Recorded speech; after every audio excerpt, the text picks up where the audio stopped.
Yes, ladies and gentlemen, it's your boy from the borough, D-Rymez, Westside Radio 89.6 FM, the Shutdown show. And on my show today, we've got an artist from the UK, an absolute legend in my eyes, a future champion in my eyes, who's bringing the real essence of R&B to UK music. My guy, Jay Soul. What's going on, Kazi? What's going on, bro? I'm good, man. How you doing, bro? I'm very good, my brother. Very good. Thank you very much, man. How's life? How's life so far during this pandemic? Life is good, man. Like, I'm just grateful to be alive. I'm just grateful to have air in my lungs. I'm just grateful to be here. Do you know what I mean? Because above anything, if this year has taught us anything, is that, you know, it's not promised. You know what I mean? So I'm just trying to remain grateful and see the positive in every negative. You know what I'm saying? So yeah, it's been good, man. I've got an apartment now, so I've moved out the family house, and I'm just trying to live life. You know, trying to live every day. Amazing, man. Amazing. That's really, really great to see, man. Great to see positivity coming out of such a negative setback in the world. Right. What I wanted to ask you that I really want to know from artists is, what has this sort of pandemic stopped you from doing this year?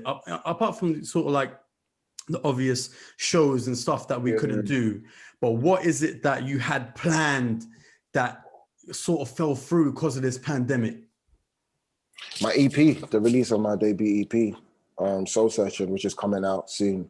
I would definitely say it delayed some stuff, but again, finding the positive in that is that it allowed me to make it even a bit more sweet, make it a bit more perfect, you know what I mean? So I was able to pay attention to more details on it because I had more time to think and, you know, just to make it better, I guess. So yeah, I'll definitely say the release of my project, which I really wanted out to be out in summer. But now it's going to be out in January. It was meant to release it around November, but then the team were like, it's too close to Christmas, and you know what I mean? We don't want it to get lost in the holidays and stuff like that. So it was like, you know, at top of the year, let's get this out, and that's what we're going to do. So I know I told people it's going to come out October, November, but yeah. The business side of stuff, it always affects the creative side, and I know it's annoying, but you know, want to make sure that everything's perfect. And yeah, for sure, man, for sure. And when it comes to your release, what did you have in mind for the release? Were you going to throw a shubs? Were you going to throw a party for it? Was it going to be billboards and banners? Yeah. What was? There was definitely going to be some billboards. I was going to invest in some billboards. Was going to have a listening party. Maybe at Warner Studios, was gonna do my headline show. You know, there's gonna be lots of shows to promo it. Of course, like radio interviews as well, like coming on your show. Blessed for having me, man, because you've been supporting for time, and I'm a massive fan of your show as well. Like, I know you play the sweet R&B. Like, sometimes I'm in the car and then I'm just like, I even WhatsApp you. I think a couple months ago I WhatsApp, like, bro, I'm listening to your show right now. You're playing rhythms. Do you know what I mean? So. Like, I appreciate you, bro. But yeah, so like it would have been shows, of course, like different events and just different stuff like that, of course, to really, really kind of support and get the project out there to the mass. But there's Yeah. And it was called Soul Searching, yeah? It's called Soul Searching, yeah, man. That's a great name, man. Great name to line up with your actual name yourself. Are you signed? No, I'm unsigned. And the truth is that every label that wants to sign me they're not talking the money. You know what I mean? That's the facts. Like, they're not telling me what I believe I'm worth. So I'm gonna be independent until then. And to be honest with you, I'm loving being independent, loving owning all my rights, loving owning all my masters, loving owning all my publishing. Do you know what I mean? And not having to share that with anyone. I think there's especially like from watching Kanye lately, and you know, him trying to get him sharing and shedding a light on the importance of owning these stuff. It makes me proud that I own all these stuff and that there's no one eating from me that shouldn't be. You know? Yeah, for sure. I mean, I was actually watching Kanye's interview until 4 a.m. last night with Joe Rogan. I swear, I haven't seen that yet. Is he going mad? Excellent interview, man. Really, really good. Swear. No, seriously, like Joe Rogan really, like, breaks down from an understanding point of view. He's not looking at him like a madman, crazy. He's proper breaking him down in a way where he's letting Kanye explain himself, bro. And he's really like sort of explaining the importance of independence, ownership, everything that you were just talking about.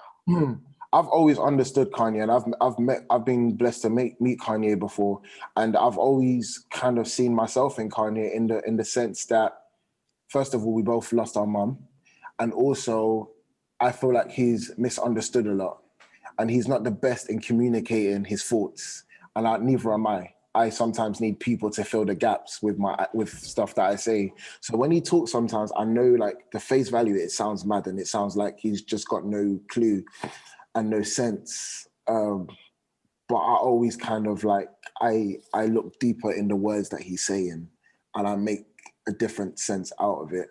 But I think a lot of people just kind of, everything he says, they just take it for face value, like literally what he's saying. I guess I dig deeper into what he's saying, and I'm able to understand it differently. But yeah, I really, there's a connection with Kanye for real, for sure, especially the first two albums. Like, yeah, for sure.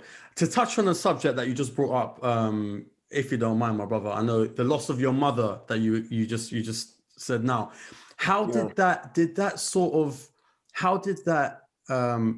inspire the future, the music you made after the loss of your mum? God rest her soul. How did that sort of what did that do to you as a person, musically, mentally, and career-wise afterwards? Career-wise, it slowed me down. I didn't want to do music again for a while, if I'm being honest with you. Musically, it made me write real shit, if I'm being honest with you. It just made me dig deep, like, and it was more effortless. It was kind of like, that was, I guess, it was therapist, you know, writing, saying how I feel. You know, people have journals, people, you know, writing their diary, people have a real life therapist that they talk to. Myself was just pen to paper and, you know, just kind of sharing my thoughts and putting melodies on it and a beat behind it, you know. So music definitely saved me, for sure. That was my escape. And if there's a silver lining on what I went through, and my mum being in heaven, is that it allowed me to inspire other people dealing with what I'm going through that probably would not have been able to deal with it without some of the music I've released.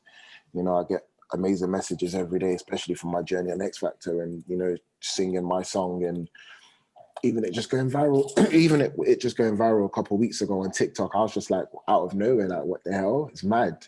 But it just goes to show that it's a timeless song and that it's always going to be relatable, because unfortunately, the only thing you can guarantee in life is death, right? And people are always going to need help dealing with grief, because for 5 years ago, dealing with grief, that was my first time ever, you know, dealing with it. And I, you know, and the way I dealt with it was, you know, writing that song, and that song saved me. Some other people was like, I was having a conversation with some girl a couple of weeks ago, and she hasn't dealt with grief, but I remember she was just like, she found it weird that some people jump on social media and cry and post it. And the way I see that is that might be that person's method of cry for help. You know, they need someone to check in on them. They don't know how to call someone directly. So they're just going to do it on the gram or on the Snapchat and just film themselves crying or whatever, and hope that someone cares enough to call them and be like, oh, you're right, do you need help? You know, everyone has a different method of dealing with, whether it's mental health or grief or whatever it is you're dealing with. Everyone has a different method, and what we don't need is people judging us. No, I've kind of just gone a bit off, but I think from this period, especially this year, is that everyone's been super judgmental, you know? Yeah. And it's kind of like, that's what we don't need. We just need love. I feel like that Black Eyed Peas song, Where Is the Love? Very relevant. It should have been released this year, because where the hell is it?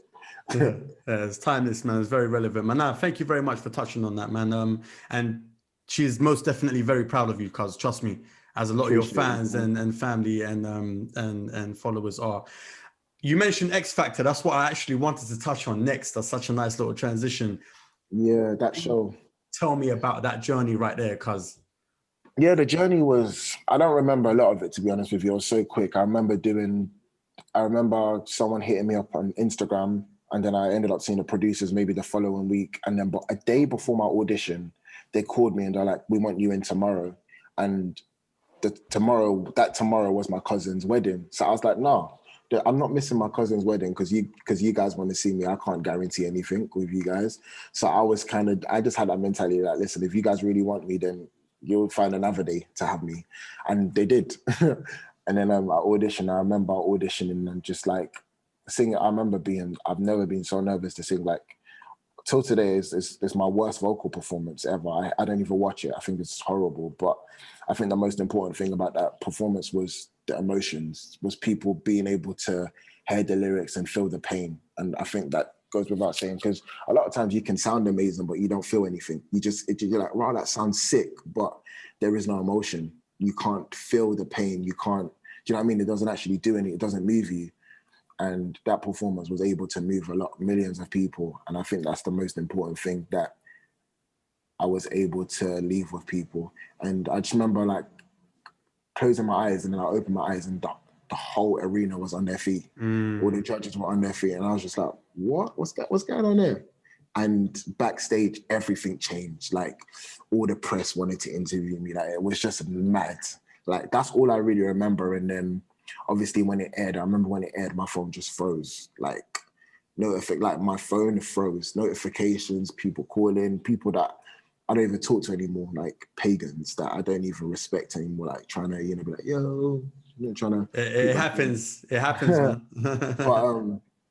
But it was a very like that moment. I think 2018 was one of the best moments for me, and also hardest moments for me, because it allowed me to believe in myself again. Do you know what I mean? It made me feel like I had a purpose, Yeah, bro. When I saw you pop up on that, it made so much sense, bro. Personally, Yeah. to see your grind coming up and to see you on something like that, and at the same time, you handled that pretty well. Because like just for a bit of insight, is that all actually live? Yeah, that one moment is your moment. Yeah, that's live. I didn't do it again. That whole thing that was it. Okay, that's Definitely incredible, man. Definitely wasn't filmed again. But there was some people that filmed it again. I'm not gonna say who, but there was a couple of plagiarism. Okay. But my one was a one taker for sure. And what about your other TV features that because you've done ITV as well? Yeah, like I've been on the D-Rymez On show. I promoted the single, performed it on his show, which was like my first proper TV performance, which was sick.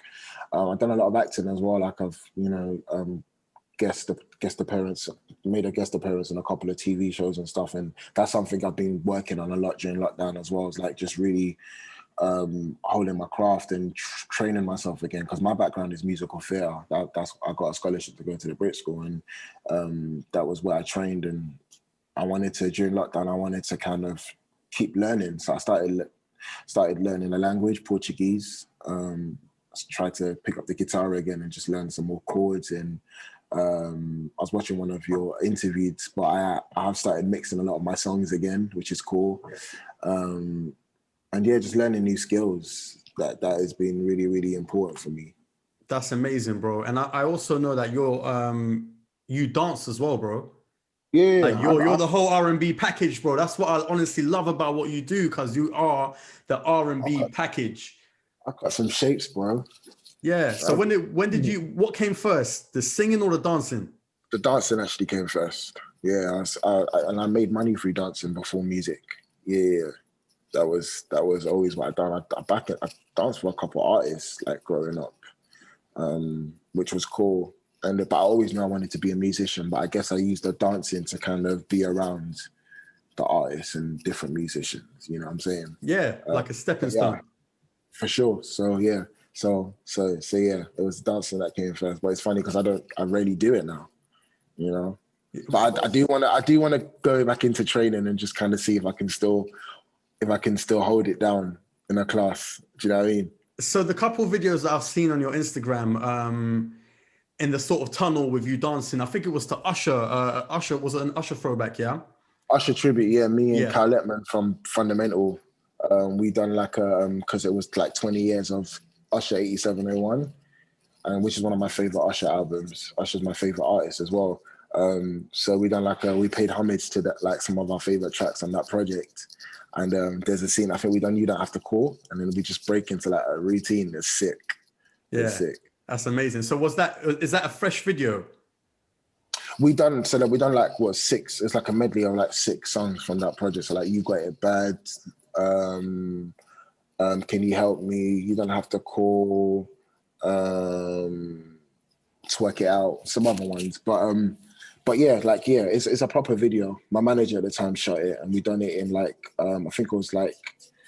think we done it in Waterloo. Funny enough, where I was born, next to my hospital, St Thomas Hospital in South.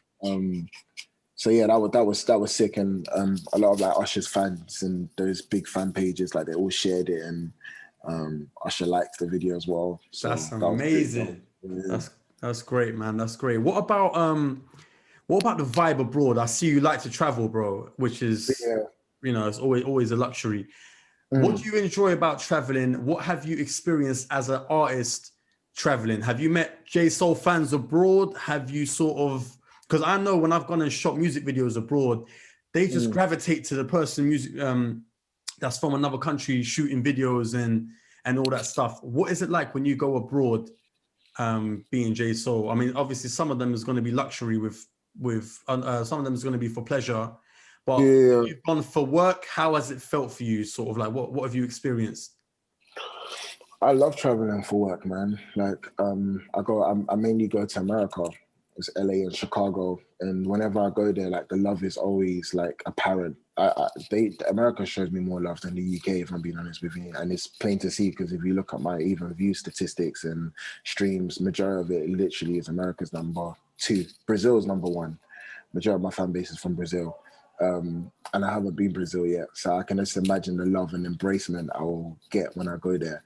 But the love is always great love. The support is always there, and it's always humbling as well to kind of, because I mean, and I guess I don't know if it's problematic to say, but we've always looked at America as like we've put them on a pedestal where they are the best, and when they show love and embrace what I do, I know it feels like I feel like I've accomplished something, like I'm on levels. You know what I mean? If an American artist that I respect is saying that I'm dope, I'm like, shit, I must be dope then. No, for sure, bro, for sure, man. You are bringing the American original essence of R&B into the UK. And like I said, you are the R&B package, my brother. And if we look at someone like LMA, what she done, I mean, coming from the UK, she probably wasn't getting the love that she was getting in the UK. But as soon as Mustard heard her, brought her there, then it sort of spiraled back here. So you never know, bro. You never really it's unfortunate. Know, it's unfortunate that that's how it has to go. But yeah, a lot of artists, UK R&B artists, have to go overseas to be loved over here the way that they should be loved.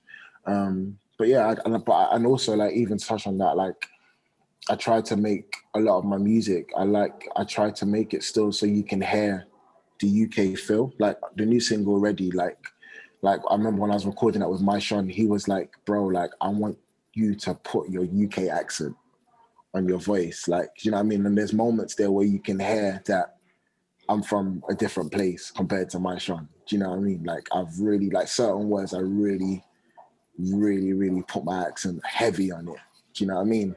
And that was important for me because I'm not gonna lie, when people are like, oh yeah, he's trying to be American and this and that. First of all, I think R&B, there's a certain way you have to sing, it's a style. And there's a way you have to pronounce certain words, and R&B came from America, So to do that genre respectfully, there is a way. Certain words just doesn't sound, you can't sing it in a British accent. It just sounds weird. Do you know what I mean? It's true. So I don't even think it's like being American or anything like that. I just think it's a singer's accent. It is a singer's accent, man. It really is. I mean, Jessie J sort of. Oh no, who else was it? No, it's not really Jessie J that sings it with an English accent. I forgot who it was. It will come to me. But Adele, Georgia Smith, she sings with quite a lot. Yeah, she sings with it as well. You know what? Thinking about it right now will take a bit of time, but it will come to me as we go along. But yeah, I mean, we've all grown up listening to American R&B. Yeah. And I feel and to be fair though, we have grown up listening to UK R&B. Craig David. UK has had some great R&B artists. I was actually going to ask you now, as you've told me your inspiration being Usher, sort of like growing up. One of them. What about your UK inspirations? If you have any. I really respect what Craig David's done. I think he's done the best in the UK so far in terms of a male R&B urban artist. I don't think anyone has matched him yet. There's quite a lot. Like there's a lot of artists I liked. Like I liked Big Brothers. I thought they were hard. I liked Blazing Squad. I thought Mystique were dope. Damage. We've had a lot. Like I liked Blue. It's funny Blue were great. I'm working with Lee Ryan now. Like that's the homie. Do you know what I mean? Like I grew up. I was like, wow, this white boy can sing. Like he sounds like he goes to church every day. And I always tell him that. I like UK birthed some good R&B artists. Like Jamelia was dope. Like, and I feel like we had quite a few back then as well. Do you know what I mean? Yeah, like, we did. I was bopping some Lisa Mafia the other day in the gym. Remember, I don't know. I don't know if you'd call that R&B, but it was R&B enough. Do you know what I mean? So yeah, like there's a couple names that I think that done their thing and paved the way. That's great, man. That you're sort of like, you brought up old school names like Blue and them lot there, man. They had them soulful bangers, bro, from back in the day. And I did even though they were commercial, I still classified them as R&B. Yeah, because R&B early 2000s was commercial. Pop was R&B. Yeah, it really was, man. It really was. If you had a collaboration of your choice with two other artists, who would it be? Dead or alive, or it can be both. Dead or alive. And obviously, ideally alive to put it in the universe. Okay, cool. Let's do alive. I would say the two artists I definitely want to work with would 100% be can I say a male, female, and a group? Yeah, sure. I was actually thinking of three people on one track. Okay, cool. So a group would be Boyz II Men, like 100%. I feel like the harmonies would just be crazy. Usher, of course. And I'll say Beyonce. Amazing. Yeah. You can't really go wrong, man. Just with both of them, like just looking at the performance side of things as well, and just the things I'll be able to learn from them. Do you know what I mean? Because I think the important thing about collaborations is also being able to learn, take away something from the experience and use that in whatever it is in your creativity outside of that surrounding. I think is very important. See, this is what I look at when I look at an artist nowadays. I mean, the voice is obviously the lead, but the performance, bro, it's all about the performance, the package that I'm looking at. That's why I keep referring to you as sort of the R&B package, because you're sort of you've gone through dance moves to choreography, to writing your own music. Yeah, write my own music, co-produce my own music. Amazing. Yeah, man. So I wanted to actually touch on Ready with My Sean. Ready, let's go. That's what I wanted to do, because dope track, man. What do you think of it? Real talk. What do you think of it? I can't wait. I'm ready to drop bombs on it on the Shutdown show, bro. Honestly, sick. Which is why this. Have you been DJing from home? How have you been doing it, or you've been going in the studio? During the first lockdown sort of thing, we had to do it from my studio. I would basically do my mixes, load them in Logic, and then just record my voices over them and then submit them. Sick. But now we're allowed back in this. Now for the last Back in the 2 studio. months, we're back at the station. Yeah. Where's the station again? It's in like Northwest, right? No, it's in Ealing, West London. Okay, cool. It's in Yeah, Ealing. Yeah, it's in Ealing, but we're not allowed to have guests yet. yeah, That's of course. the sort. So which is why Zoom's actually smashed it for the whole. Yeah, Like really.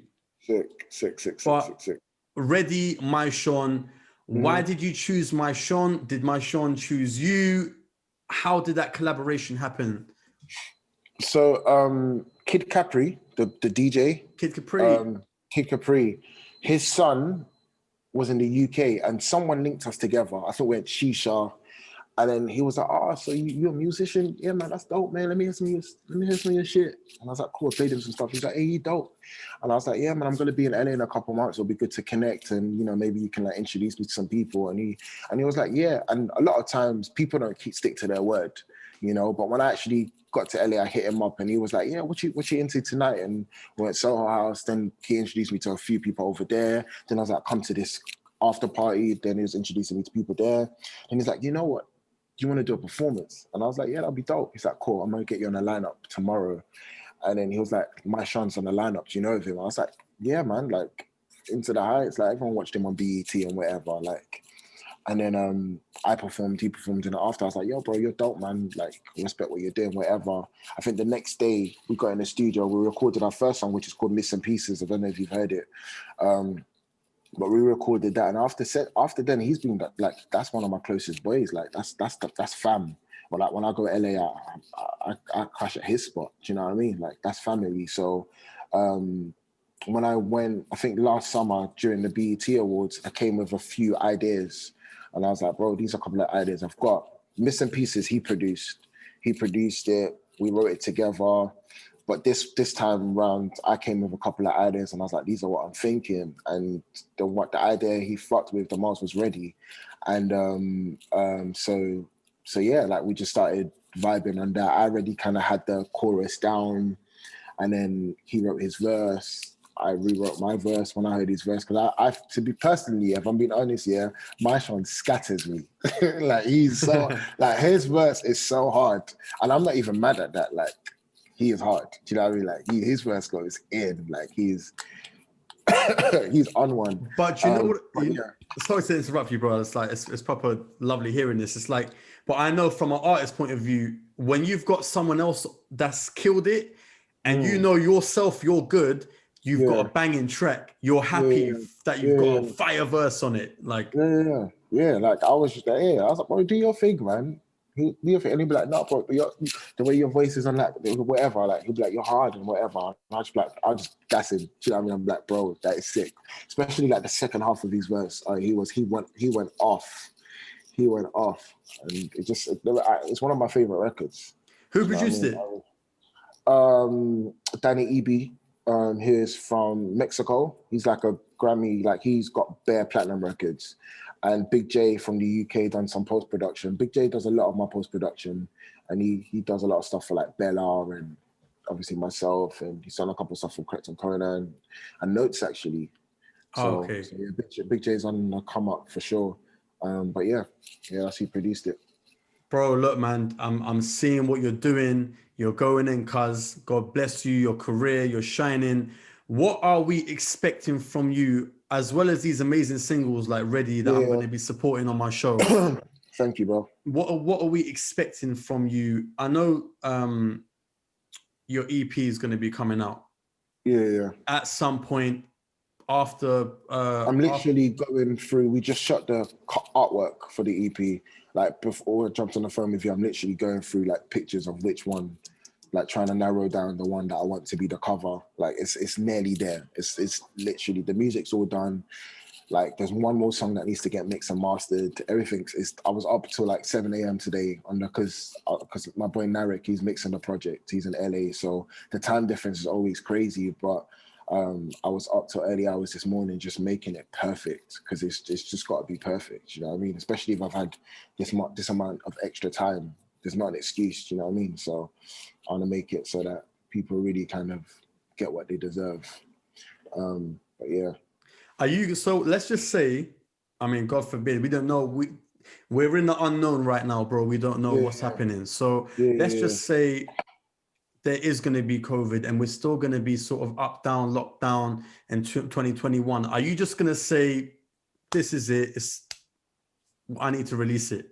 Or are you it's coming out. It's coming out. Like, I wasn't even trying to hold it for the COVID. I think when it hit, like, what COVID really kind of impacted us from, like, early March. I think when it hit June, July, everyone in the music industry was like, okay, cool, this thing ain't going anytime soon. Let's start releasing. Because you can tell in the early stages, people were like kind of holding off and hopefully waiting for summer to release their bangers. And then after it hit a certain amount of time, like, everyone just started releasing. I was like, yeah, this ain't budging. So I'm definitely not holding off for the Rona. Like, that hoe ain't getting me. I'm just wanting it to be perfect. You know what I mean? So that's really what's kind of the delay. Yeah. And making sure the release plan can be done properly. No, and it will be, my brother, and I'm looking forward to that. Just tell the people the name of the EP sort of one more time, whether or not it's official. No, it's official. Soul Searching, and like you said, I traveled a lot, and that was me searching and finding my identity and finding what I want to be in the music industry and finding what I want to talk about and finding what I represent as an artist, because that's super important. And I definitely, as an artist, represent hope. I represent, even when life hits you down, you can get back up. You choose, you decide, and that's the message that I give in my music. Do you know what I mean? Like, there's gotta be down days, but that up days still exist as well. Do you know what I mean? And there's a mood on the project for everyone. There's something for everyone, no matter who you are, black, white, purple, green, whatever. There's something on there, old, young, mature, not mature. There's something on there that everyone can listen to and vibe with. That's amazing, my brother. J Soul, my guy, thank you so much for joining me, man. Like I said, I've championed you on my show for Black History Month. That as well, but especially for Black History Month, as a R&B champion for the future, my brother. I've kept my eyes on what you're doing. The way you've looked after your image, the way you've sort of presented yourself and delivered with patience, because that's how I want to see artists delivering their music and their craft, with patience and perfection. And that's what you're doing, my guy. Appreciate you, bro. Thank you very much. You too, man. Likewise. What kind of social media would you like people to sort of find you on? Where would you want your hub of followers and new followers and future followers to sort of come to? Instagram and YouTube. Instagram and YouTube are the ones that I really, I think YouTube is super important, because obviously that's where all my content visually is, and you can kind of really get a feel for me as an artist. But also Spotify, please, and Apple Music, and stream whatever streaming devices you use. Like, that keeps the lights on, Those streams definitely help. Tell the people the tags, the links to your YouTube and your Instagram. If you just type in J Soul, so that's just the letter J-SOL, J Soul, and it'll all come up, and then hit me on the gram. Like, let's talk, let's connect at J Soul World, JSOLWORLD, J Soul World. And that's where I want everyone to. That's where you can connect with me anyway. J Soul, God bless you, my bro, man. Keep striving, keep going, man. You're doing very, very well. I can't wait to see your future career, man. I'm gonna be keeping my I need to send you my project as well, because I want you to hear it. So give me like a week. I actually want to know what you think about it as well. I can't wait. So I'm definitely gonna send it to you ahead of time. I want to know what you think. I want to know your thoughts. No, for sure, definitely. My guy, J Soul, man. Nothing but love, my brother. Nothing but love. You too, my G. All right, listen, take care, yeah? Take care, my brother. Take care. Love.